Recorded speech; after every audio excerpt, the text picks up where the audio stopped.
Halo bro dan sis, salam Pancasila. Selamat bertemu kembali di Trisno Research. Nah, kali ini kami akan membahas formula menjadikan anak kita pintar dan cerdas. Nah, tapi agar tidak membosankan, kami mengajak bro dan sis jalan-jalan di kota Denpasar pada awal new normal. Namun sebelumnya, jangan lupa subscribe dong dan tekan tombol loncengnya agar channel ini tetap lestari. Oke? Terima kasih. Banyak yang percaya bahwa pintar dan cerdas itu adalah kuasa Allah, kuasa Tuhan, kuasa Sang Hyang Widi Wasa. Ya, bolehlah. Ya, tidak ada salahnya sih.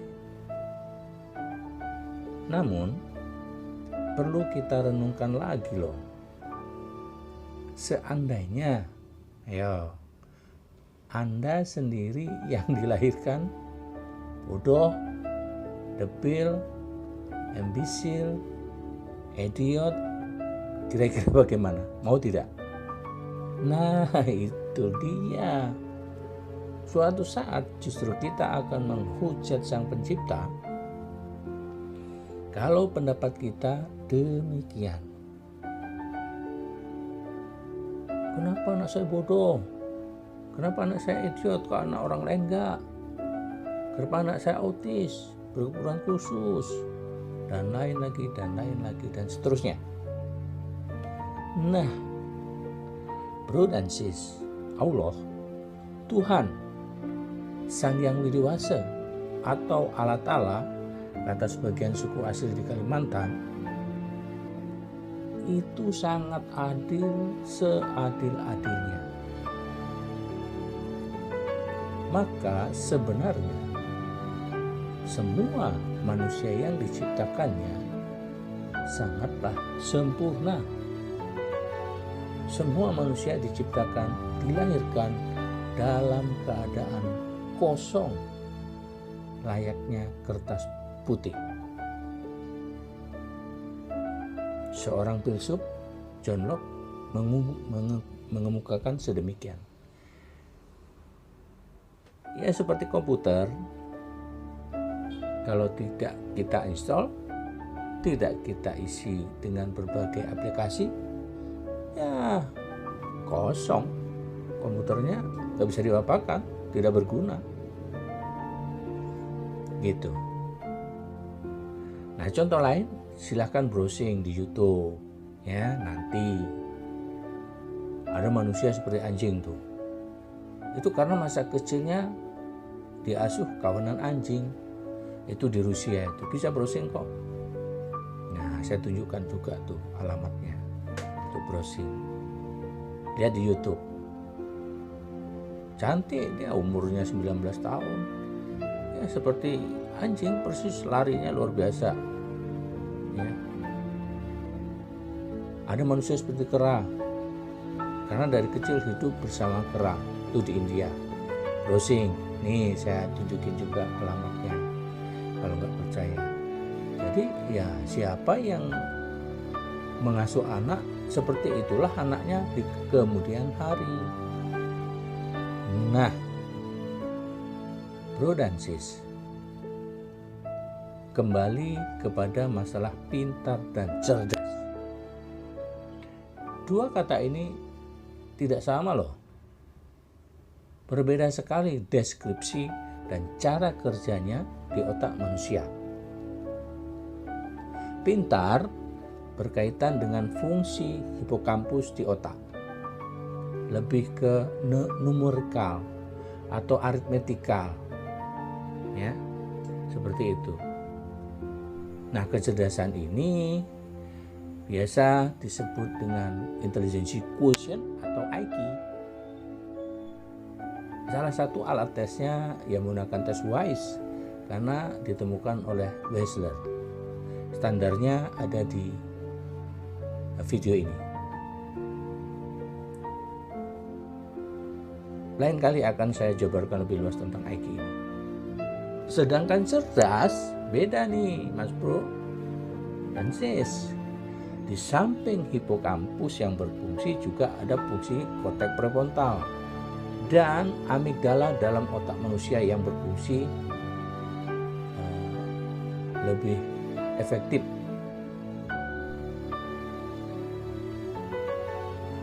Maka orang pintar justru banyak yang bermasalah. Berbeda dengan orang cerdas, dia mampu menghindari masalah.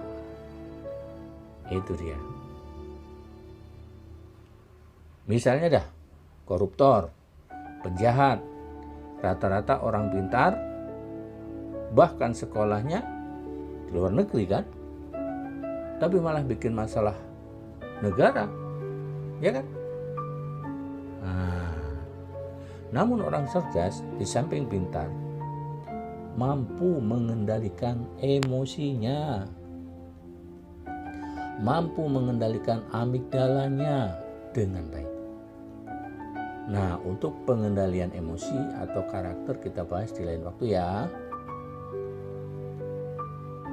Nah, lalu tibalah saatnya kita membahas bagaimana caranya mempersiapkan, menciptakan manusia pintar dan cerdas itu di kemudian hari. Apa sih ya formulanya? Supaya kita mendapatkan keturunan atau anak yang pintar dan cerdas, lengkap jadinya, bukan cuma pintar. Ya sama seperti masak, Bro dan Sis, ada resepnya. Ya, maka dengerin. Simak baik-baik. Nah, terutama Bro dan Sis yang kelas 3 SMA atau kuliah semester pertama nih. Sebentar lagi kalian mau jadi ayah dan ibu ya. Sudah punya pacar kan? Nah ini jangan terlambat ya. Memahami hal ini. Jangan disepelekan. Sedih loh ujungnya nanti. Jangan cuek. Mau punya keturunan bermasalah, seumur hidup loh sakitnya. Jangan ceroboh ya. Hati-hati memilih pasangan. Cinta memang buta, tapi mata kan tidak buta. Ya bercanda sih.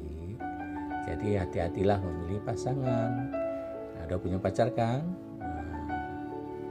Orang pintar dan cerdas itu ditentukan bagaimana manusia itu selama dalam kandungan ibunya, dan juga bagaimana proses kelahirannya. Itu yang menentukan kecerdasan manusia. Nah, makanya hati-hati. Kalau di kalangan suku Jawa, jika ingin menikah, para leluhurnya berpesan harus memperhatikan 3 hal pokok. Nah, jangan lupa ya, lihat bibit, bebet, dan bobotnya jodohmu itu. Ya, saya rasa di suku-suku lain pun demikian juga sih ya. Nggak sama istilahnya, tapi pasti ada pesan-pesan demikian juga, yang intinya seperti ini. Bibit artinya faktor keturunannya nih, bagus tidak. Bebet berkaitan dengan pribadinya nih, karakternya, budayanya bagaimana gitu ya, bagus tidak. Dan bobot tentu kemapanannya, kekayaannya, ketajirannya, dan sebagainya. Nah, pintar dan cerdas juga berhubungan dengan faktor keturunan, Bro dan Sis. Masa berdasarkan keturunan? Loh, coba lihat tuh, ada ayah dan ibunya pintar, profesor bahkan. Tapi kalau anaknya idiot, ada yang debil, ambisius, bermasalah. Nah itu dia. Masa sebelum, selama kehamilan, dan saat melahirkannya bagaimana dulu dong? Kalau sebelum menikah tidak imunisasi, ya suntik vaksin ya bisa terserang berbagai penyakit selama kehamilan. Berbahaya itu, berpengaruh sekali.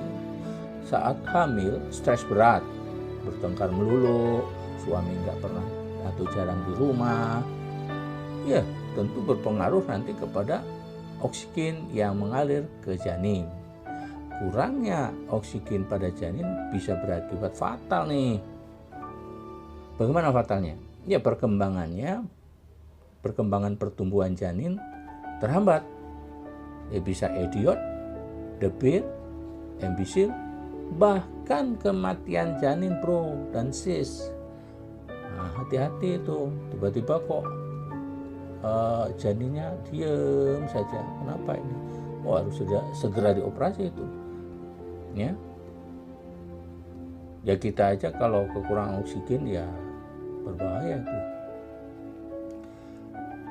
Nah, belum lagi faktor sanitasi lingkungan ya, pencemaran air dan asap, makanan yang kita asup ya di saat hamil.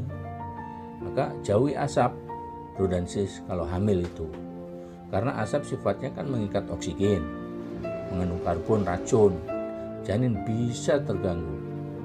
Musim asap, ibu hamil sebaiknya menghindar bila ingin anaknya sehat. Ya, hindari asap. Kemudian bro dan sis, yang sangat penting diperhatikan juga adalah proses melahirkan. Kelancaran proses melahirkan dapat memastikan anak tidak bermasalah pada sistem otaknya. Maka lahir, sesar atau normal tidak masalah, yang penting lancar. Untuk itu cek dan recheck terus selama kehamilan ke petugas medis ya, petugas medis yang kita percayalah ya, atau ya bidan kalau di kampung itu ya. Cek terus menerus hipertensinya bagaimana, tekanan darahnya ya bro dan sis, ini penting sekali. Jadi bro dan sis, singkat kata kalau saya simpulkan seperti ini. Di formula agar anak sehat dan cerdas itu diantaranya yang pertama adalah pastikan pasangan Anda dari garis keturunan yang sehat jasmani. Itu yang pertama ya. Yang kedua, pastikan imunisasi atau suntik vaksin ya sebelum kehamilan itu penting sekali. Konsultasi dengan bidan atau dokter Anda ya, jangan sampai ini dilupakan. Katanya anaknya pengen pintar dan sehat ya. Yang ketiga, pastikan makanan yang dikonsumsi sehat dan bergizi. Ya, jangan makan makanan yang tidak sehat, mengandung banyak MSG ya. Berlebihan lah sifatnya, apapun tidak boleh berlebihan. Itu dia. Kemudian yang keempat, pastikan oksigen mengalir dengan baik dan lancar selama kehamilan. Nah, caranya yang pertama yaitu tadi, jangan stres, itu yang pertama. Supaya tidak stres, suami harus pengertian, harus menjadi suami siaga selama 9 bulan ya. Yang kelima, pastikan proses melahirkan tidak bermasalah atau lancar. Nah, bro dan sis, tunggu kesempatan yang bagus, siap untuk melahirkan, segera hubungi dokter, jangan berlama-lama nih, karena itu bahaya sekali proses melahirkan itu ya. Ya, sesar ataupun normal sama saja, tetapi prosesnya harus bagus. Nah, kalau sudah vakum dan sebagainya, mungkin kepalanya terlalu besar, berat badan terlalu besar karena hipertensi yang tak terkontrol, itu bahaya sekali. Ya namanya juga ya vakum ya kan, ya kepalanya masih lembut, dipencet oleh besi, ya apa boleh buat. Karena memang itu salah satu cara untuk membantu proses melahirkan untuk bayi-bayi yang tidak semestinya tidak normal lah seperti itu. Maka pastikan sehat selama 9 bulan sehingga tidak terjadi tindakan yang semacam ini. Kemudian yang keenam, pastikan sanitasi dan lingkungan kehamilan tidak tercemar ya, asap tadi, ya, makanan. Nah, dan juga bro dan sis, ya, ini pengalaman ya, ini pengalaman ya. Jangan berdandan berlebihan, atau lebih bagus tidak berdandan selama 9 bulan, karena apapun yang menempel di bibir misalnya itu kan mengandung racun ya. Jadi lipstik yang mengandung racun itu berbahaya sekali, karena bibir kita ini sensitif sekali untuk menyerap racun. Nah, nanti larinya ke janin, bisa idiot, debil, embisik ya. Deodoran ya, parfum tahan dulu, karena parfum itu juga akan berpengaruh atau mempengaruhi jernihnya oksigen masuk ke dalam darah yang nanti dilempar ke plasenta, melalui plasenta ke bayi kita. Nah, kemudian yang ketujuh, pastikan hipertensi selama kehamilan terjaga dengan baik. Kalau tidak, ya itu bisa tidak sehat bayinya, atau kebesaran bayinya, kegemukan dan sebagainya, ya berbahaya sekali. Ya melahirkannya susah, nggak sehat lah anaknya. Nah bro dan sis, ya hal-hal itu penting sekali diperhatikan kalau ingin memiliki anak yang pintar dan cerdas, ya. Jadi pintar dan cerdas itu harus dengan usaha. Nah, demikian bro dan sis, hal yang penting yang semestinya Anda sadari, bahwa agar kita memiliki anak dan keturunan yang sehat, pintar, dan cerdas adalah kita harus berusaha, berikhtiar, berbuat, tidak sekedar pasrah mengandalkan nasib.